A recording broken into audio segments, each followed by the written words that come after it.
Hello, my name is Tom, and this is Tom's Aviation and Firearms channel.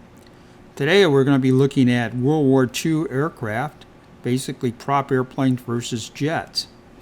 I've been very interested in World War II, especially World War II aviation, probably most of my life. Actually, I was born during World War II, and very interesting. You started looking at, okay, how does the prop airplanes and compared to jets? Well, during the conflict, especially when you get to the European theater, basically, and I'm looking at U.S. airplanes because I'm from the United States and I'm more familiar with them, and I can have access to flight manuals and stuff, and they're actually in units I use. I don't have to be looking into German manuals or something and trying to convert them or trying to convert the language. So I'll basically be dealing with them. So part of what I've looked at is I'm going to be looking at probably several prop airplanes, and these are the ones used in the European conflict as far as the U.S. went. And there was the P-38, the P-47N, and the P-51. The Delta version was the one that was used in Europe. They did come up with the P-51H, and they used it in the Oriental, or the Far East, the Pacific, and that's where they used that version. And the reason I'm going to go through and probably use the P-51H is this is the furthest that these airplanes progressed as far as going in the development. So I'm going to be looking at the high-end aircraft at the end of the war on the piston airplanes and using them as a comparison. Now for World War II jet aircraft, I'm going to be looking at ME-262. I have some info on it. And then I'm going to look at the Lockheed P-80A. Now, the P-80 was not used in actual combat, but a couple of them did get over to Italy during the war, and they were used there. They never really got in combat with any of the German prop airplanes. However, the ME-262s did get into quite a bit of conflict with the Mustangs, the Thunderbolts, and the Lightnings. So that's the reason I'm going to use and take a look at that. During this thing, my background, to give you some idea, I do have another video out that gives my background, so I won't go through all that here. And in this right now, I'm going to be looking at some supersonic or actually high-speed aerodynamics. I'll do an analysis of these airplanes. And then one of the things I find very interesting that if people want to understand how these things do in combat, there is a game out there. I don't know if you can call it a game. It says called Digital Combat Simulator. Yeah, it's a very good simulation game, and they do have in there not the P-38, but you can get a P-47. You can get a hold of a P-51D. These are fully outfitted as far as all the instruments and everything working. They don't have an ME-262 or a P-80, but they do have an F-86F. They do have some MiG-15s. I'll talk a little bit about the F-86 toward the end. It's not really part of this conflict because it came out in test form in 1947, which was after the war.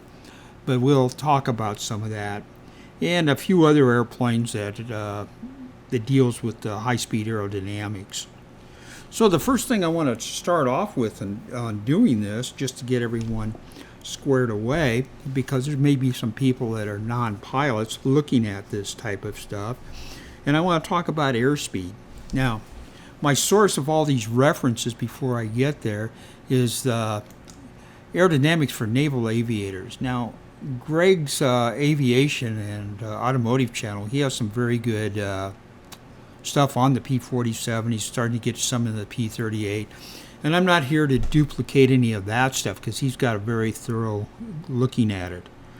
The thing that he uses and he refers to in his channel, primary documents and secondary documents. Well, one of them is aerodynamics for naval aviators, and that's pretty much the document that I'm going to be using as one of the primary documents, especially for aerodynamics. There's another one I use at times to look at it. Probably won't be quoting too much out of that, but that's the one by, it's called Introduction to Flight. And probably won't be getting too much into that one. The other ones that I'm using for data on the U.S. airplanes, I have got a hold of flight manuals.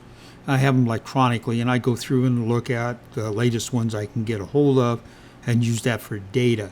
What I have on the ME-262, I'm going to call that a secondary source. I have something that someone's listed, looks maybe fairly close. It'd be good enough for the analysis when I talk about it, but I wouldn't, it could have some inaccurate data in it. So let's go back and start with the airspeed. Now, airspeeds, there is actually what indicates on the panel or your airspeed indicator. That's called indicated airspeed. Now, when that airspeed indicator is on there, depending what how fast you're going, it will actually change to what it is, and we call that an error, position error on that. And that's called, and when we correct for it, we call that calibrated airspeed. And then you got one for compressibility, or when you're approaching the speed of sound at high airspeed on it, and it's called equivalent airspeed. Now, so for dealing with these airspeeds, when I refer to indicated, it actually means this is, you can take it as equivalent, but this is what you read on the panel. So going through and looking at this, anytime I refer to the instrument airspeed, I'm going to be calling it indicated airspeed. Now, airspeed is not really your true airspeed. This is what's indicated. Basically, there is a, you have a dynamic pressure, and that's what you're basically measuring. It's called Q if you look at aerodynamic books. And so Q is your dynamic pressure. And this is based on the pressure that would be at sea level under standard conditions. Now, anytime that I go and go to a higher altitude and temperature changes, the density of the air is going to change. And if that density changes, the indicated airspeed is not going to give you your true airspeed because the density of the air is less. Therefore, we have something we call true airspeed. So when you correct your indicated airspeed with the other corrections, or calibrated and on up, you will then turn around and correct it for density, which is based on temperature and your pressure altitude. When you get that, you will come up with a true airspeed. Now, true airspeed doesn't really have a lot to do with the flying of the airplane, except how fast you're going, as far as maybe over the ground or something. The airplane sees the air as the indicated. However, another phenomena takes place, and that is called Mach number. Now, Mach number gets into the flow of air, and it's really a ratio. At Mach 1, you're doing the speed of sound. Mach 2, you're doing twice the speed of sound. So a lot of airplanes that we're talking about, we start talking about Mach numbers. If I'm going half the speed of sound, it would be Mach 0.5. So how does this vary? Well, true airspeed is also going to vary in altitude, depending what you have. As you go up higher, the airplane is going to indicate less, but it's your true airspeed's up there. So you're going to compare it with the speed of sound at that altitude for the operation. Now, speed of sound does not really vary by the altitude except by temperature. It's not worried about pressure on it. So we're looking at speed of sound based on whatever the temperature is. As we go up under a normal lapse rate, the temperature gets colder as we climbed up to a point, then it starts reversing at very high altitudes. But for what these airplanes operate at, you can basically figure it decreases the temperature does. Standard lapse rate is 3.5 degrees Fahrenheit per every 1,000 feet. Celsius, it's 2 degrees for your altitude. The other thing I want to talk about too, I'm basically, when I talk about these airplanes and stuff, I'm going to be talking in World War II airplanes in miles per hour. Later airplanes, the flight manuals come into knots. What's the difference? Well, a a nautical mile is something like 6,076 feet. A statute mile, which the miles per hour is based on, is 5,280 feet. There's about 15% difference between a knot and a miles per hour. So basically, miles per hour is reading in statute miles per hour. Knot is really based on nautical miles per hour. If you're from a foreign country, it's just part of what we have. That's what we have over here. It's not a metric system. Sometimes you're going to have to convert those to metric systems. Pressure altitude, sometimes I did mention it. And pressure altitude really refers to the altimeter being set to 29.92 inches of mercury. That's how we measure over here. It's measured in inches of mercury, and we set it, and that gives us a standard altitude or flight level. Flight levels in the United States start at 18,000 feet. If you go to Europe, it starts at different altitudes depending where the airport is. They measure their pressure in either millibars or hexapascals, so it's a little different. There is conversion tables.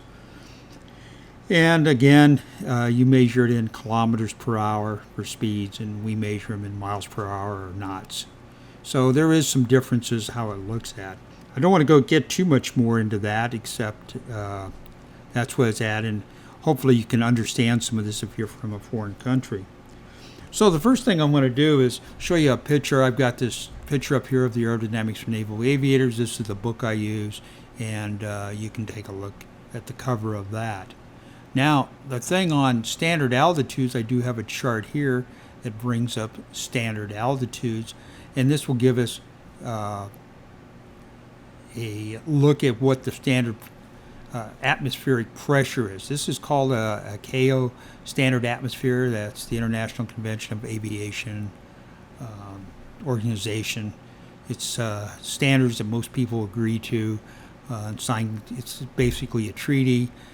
So this is their standard atmospheric chart that they come up with that has a breakdown of what the temperature is, pressure, this type of thing. And it will also give you the speed of sound in knots. It's listed there also. The next one I want to look at is talking about the true airspeed effects we have, and I have a chart up here showing that.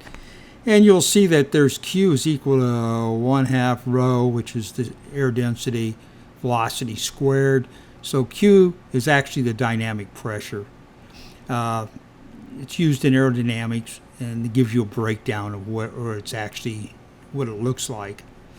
Okay, so this is just some background. Okay, the next thing I want to look at is flow of air. Now, basically, when we look at flow, this is going through a closed tube, something like a Venturi tube. You can take a look at it. And the air, while it's subsonic, is considered incompressible. Once we get up to supersonic, the air is compressible. And there's some differences showing what happens as you compress air and stuff. So if I'm subsonic converging and the air is speeding up, you see an increase in velocity, decrease in pressure, and the density of the air is constant. Now, as far as the flow changing between incompressible to somewhat getting compressibility, it starts about 0.3 Mach. So 3/10 the speed of sound, we're starting to get some compressibility in the air. It's not as bad as we approach the speed of sound, obviously. It's going to be really converging there, or doing it. So if I diverge the air and I'm subsonic, you can see the velocity decreases, increase in pressure, and constant density. So as air flows over a wing, and we'll take a look at that in a moment, as air flows over it, we'll get a decreased pressure, and basically that decreasing pressure on top of the wing is more than what it is on the bottom. Therefore, we get lift off the wing. That's basically how you get lift. Now, when we get into the supersonic flow, as we converge it, you'll see that the velocity decreases. We get an increase in pressure, and density is no longer constant. It's increasing. By diverge it, you can see it does just the opposite. Increases in velocity, decreases in pressure, and decreases in density. Now, looking at these things, what would happen if I bring the air in, converge it, And how fast will the air go? Well, as fast as it can go through one of those tubes is Mach 1.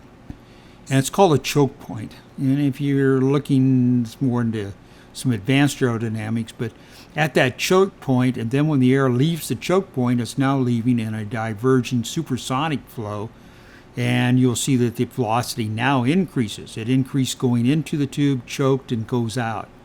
That's the reason you'll look at a rocket engine, they have this sort of a bottleneck thing, and all of a sudden a big cone that comes out. Well, that's how they get increased velocity and stuff. So they're using a tube to actually turn around a venturi that turns around and chokes it.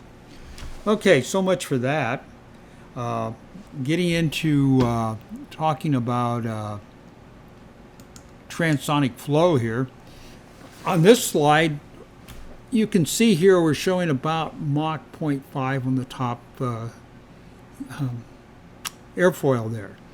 And max local velocity is less than sonic.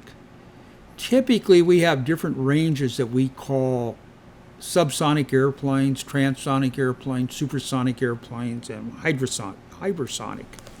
Well, the definitions is typically is about up to about 0.75 is considered subsonic. Now, depending on the wind, how the camber is on the wing, in other words, how thick is it, and some other things, it could be less than that. Also, if you turn around and load the wing or pulling, increase the angle of attack at that speed, the air's going to flow faster, therefore the critical Mach number will actually come down. Critical Mach number is when you first get supersonic flow on the aircraft. So that's where they start with transonic. It has some portion of the wing is going supersonic.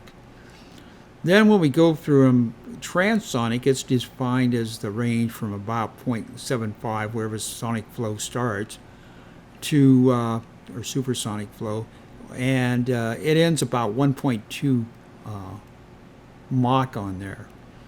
And supersonic flow is when the wing is totally supersonic, and then we're looking at probably from 1.2 up to about Mach 5. Beyond Mach 5, it's called hypersonic, and that's nothing really critical happens there. That's just a break.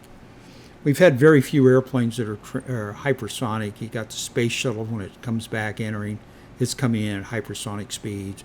The X-15 was hypersonic.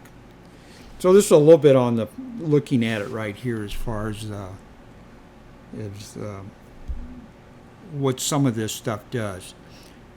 I get into this thing, and I'm going to go explain a little bit more into the high-speed aerodynamics, because what has happened is like on the P-38s. By their flight manual, they show them with a max Mach number of 0.68, and they had a max speed of 420 miles an hour. Well, that's indicated airspeed based on sea level or a little higher. Some of them show 10,000. Depends what the flight manual shows. These are the max speeds, and they had decreasing speeds to keep them under their max Mach.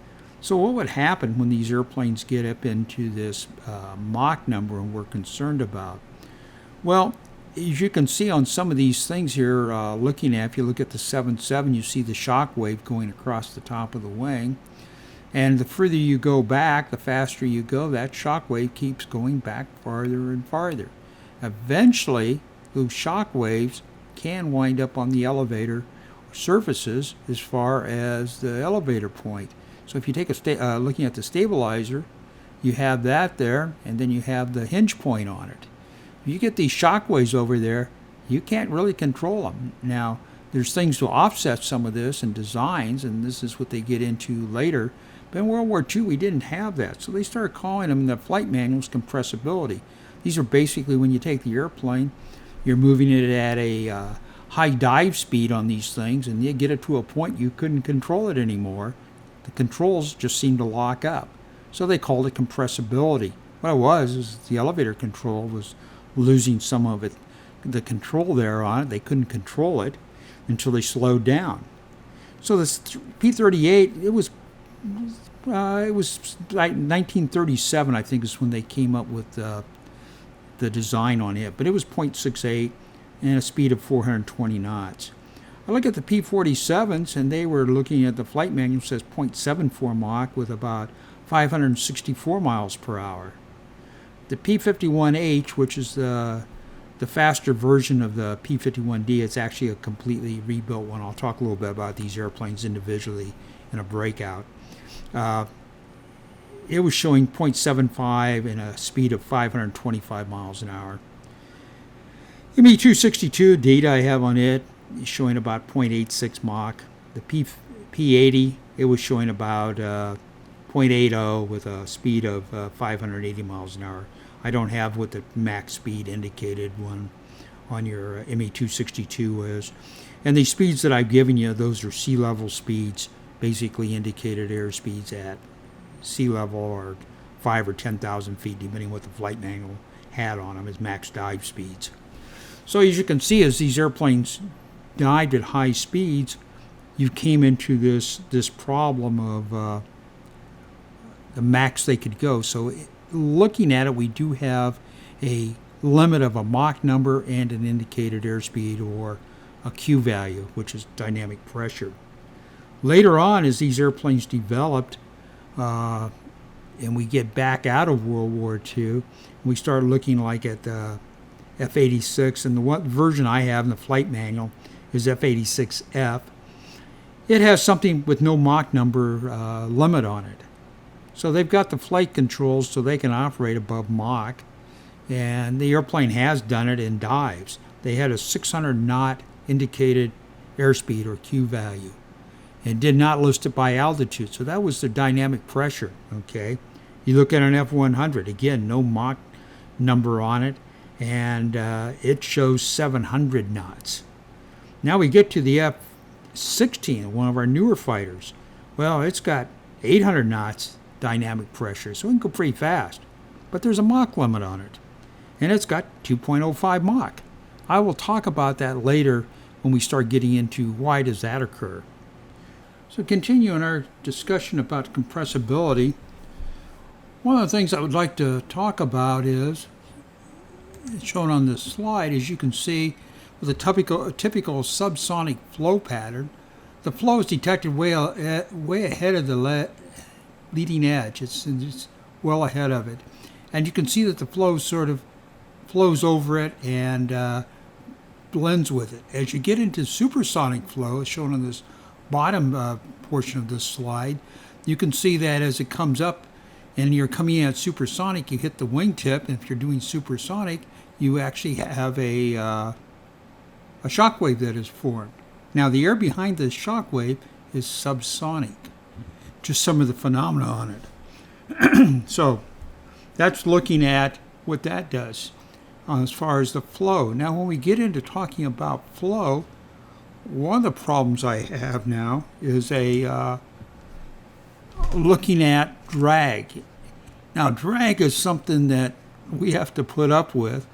And if looking at our charts where we had thrust, had drag that was the opposite, had lift, and had weight. So it was the four forces basically on an aircraft. So now we're looking at drag. One of the things we can see on this drag, and CL is actually referring to the coefficient of lift, and zero would mean you have zero coefficient, or this is basically angle of attack would be zero.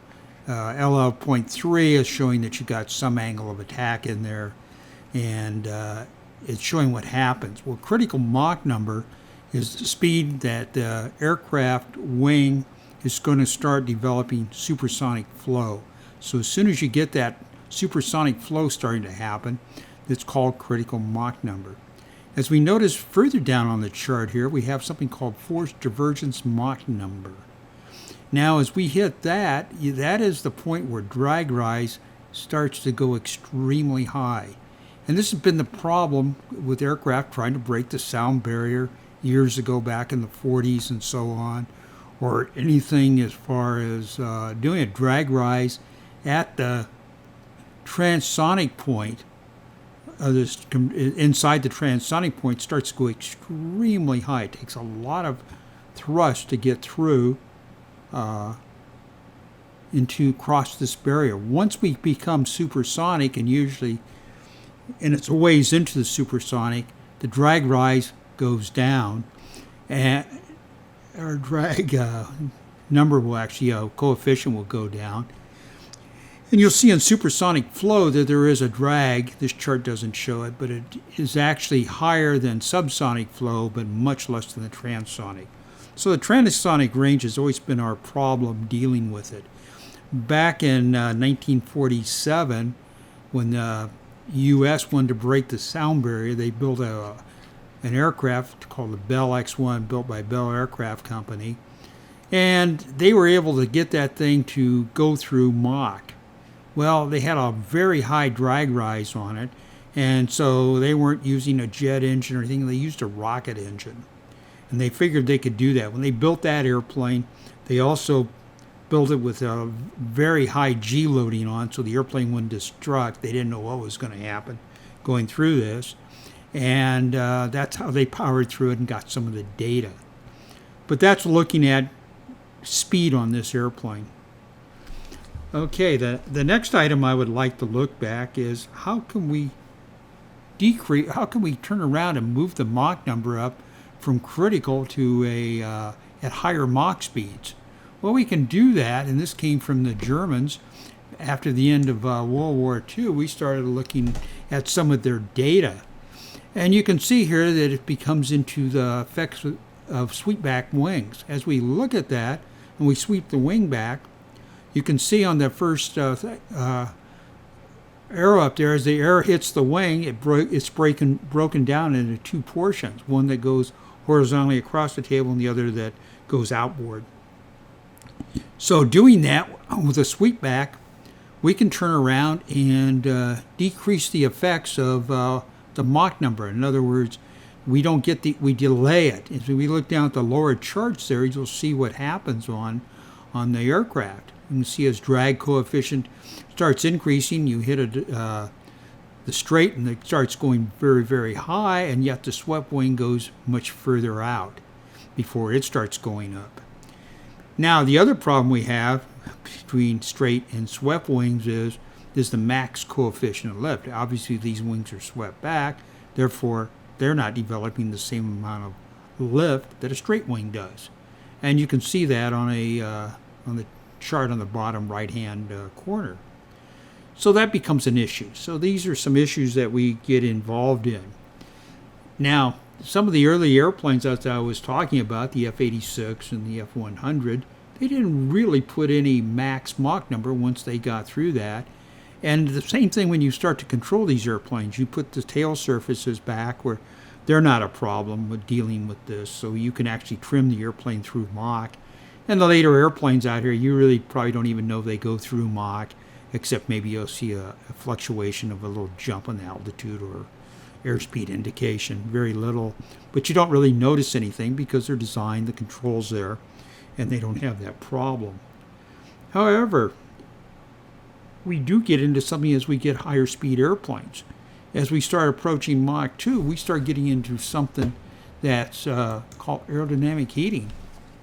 And you can see on that, we're going to get that any time that we get into even Mach 1. They show it on the chart there. And you can see where it is. It's stagnated at sea level, and there's the one in the atmosphere, and you can see the drag rise on it. Well, up to about Mach 2, you got most of your control as far as going down to the other chart. And you can see in there the tensile strength of the alloy that you're using for your aircraft. So you got stainless steel. So if we're dealing with a Mach 3 airplane, we had to be pretty much making them out of stainless steel or titanium. Stainless steel was used in the X-15. Was actually in the X-3. I think it was called Lincoln LX in the X-15. Titanium was used in the SR-71. And most aircraft are made with aluminum alloy. The MiG-25, it was actually had a steel alloy on it, so it was much higher than the aluminum alloy. But we ran into a problem with aluminum alloy. So you can see in there, as our speed gets up to about Mach 2, we start running into problems with aluminum alloyed aircraft. So this is the thing that you get into. That's the reason you'll see most of your airplanes Some of them will get up to Mach 2.5. I think the F-111 got there as a max speed. You look at the F4 Phantom 2, it was like 2.4. I think the F-104 was around 2.0. F-16 is 2.05. So we're looking in those ranges right there. And that's pretty much limits it. If you get them to your SR-71, it was actually doing 3.2 Mach. There were some special occasions that it could go to 3.3 authorized, but they also had a temperature inlet that you had to worry about, and that really governed how fast your Mach was. But it was actually about by the flight manual, 3.2 airplane. So if you look at it, you can see it was titanium. You can bring the chart down, and you can see where that's how it made being able to control it.